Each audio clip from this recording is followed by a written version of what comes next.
Hey everyone, welcome back to another video, and today is really exciting because it's new bike day. This is my 2024 Marin 4 Corners 2. So I was really excited about this bike because I was actually shopping around for a certain type of bike. A little backstory about me: if you're new to the channel, I mostly make skateboarding content, but occasionally I sprinkle in a little cycling here and there. And over the last year, I've been daily commuting to work. I don't own a car, grocery shop, all my errands, everything by bike. So I was looking to upgrade my cheap, used, Specialized Cirrus that I was using to get back and forth from everywhere. It's a fine bike, but I was looking for something a little bit more comfortable that I could do longer rides in. And we'll get to longer rides in a little bit, but first, yeah, this is the bike I ended up getting. So I was looking at the Marin 4 Corners, the first one, but there was some things about it I wasn't really particularly excited about. Like, for example, the first Marin had a 3x drivetrain, and as nice as 3x drivetrains can be, I wouldn't do more than a 2x, and I was more specifically looking for a 1x for the convenience of cleaning, less parts to break, and they just make the 1x so good now with the, you know, wide gear ranges in the back that, you know, why wouldn't you just go with the 1x? Don't have to worry about cross chaining, don't have to worry about a few things. So that was the reason I was looking for the 1x. And yeah, and then literally I was at the bike shop and I was about 3 days away from buying the 4 Corners 1 in a large, which would have been like a little too big for me, I believe. So I'm kind of that in-between height on a medium and a large in most bikes.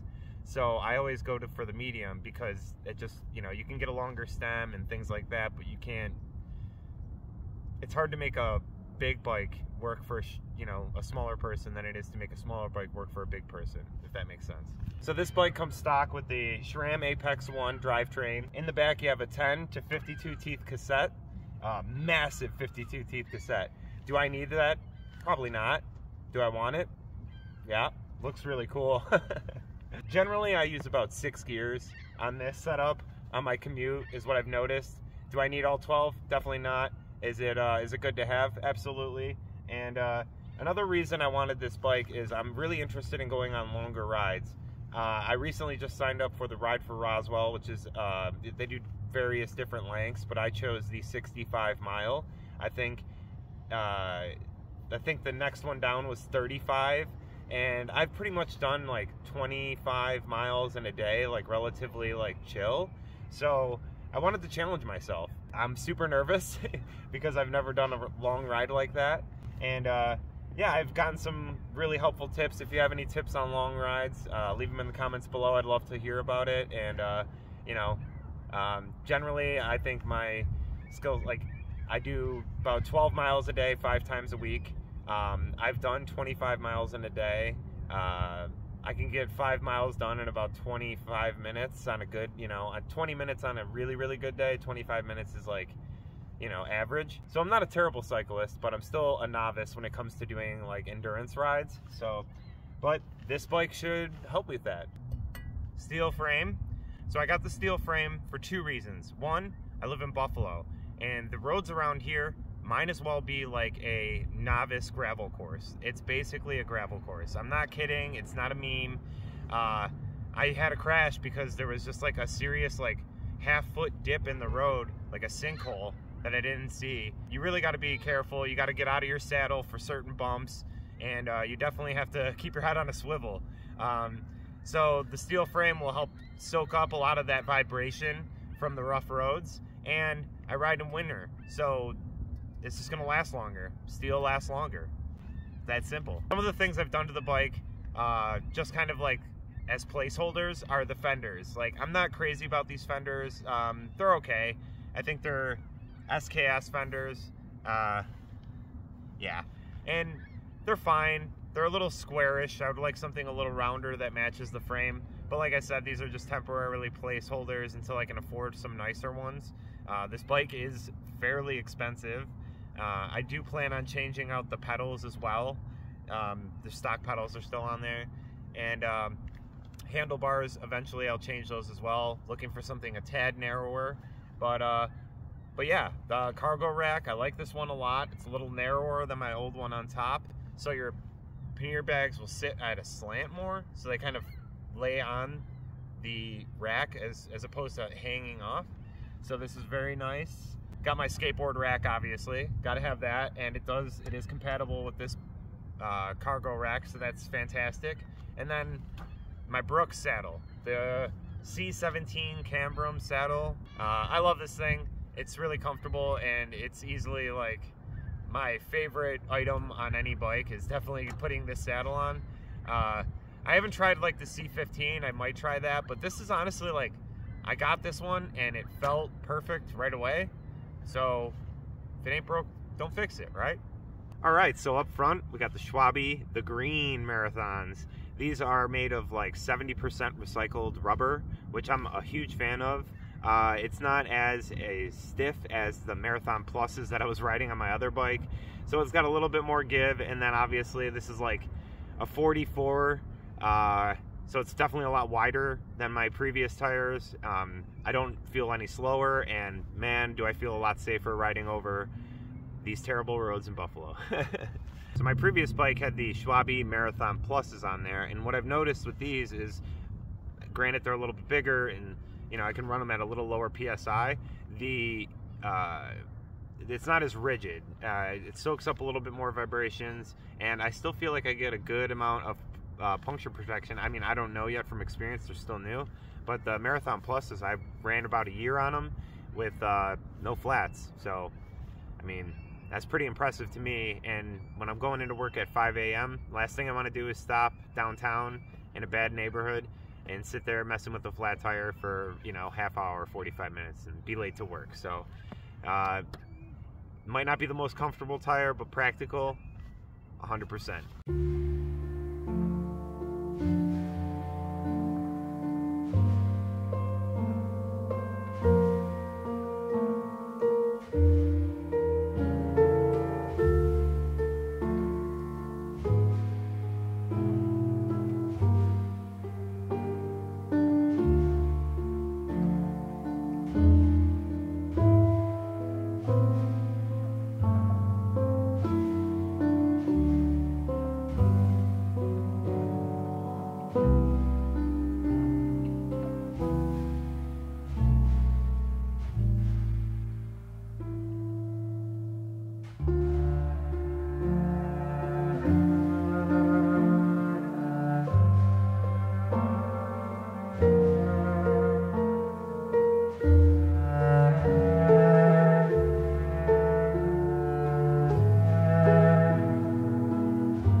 All right, well, that's gonna do it for today's video. Yeah, just wanted to share with you guys my new bike. I do have, like I said, an event coming up that I will need your guys' help for, so stay tuned for a future video about that.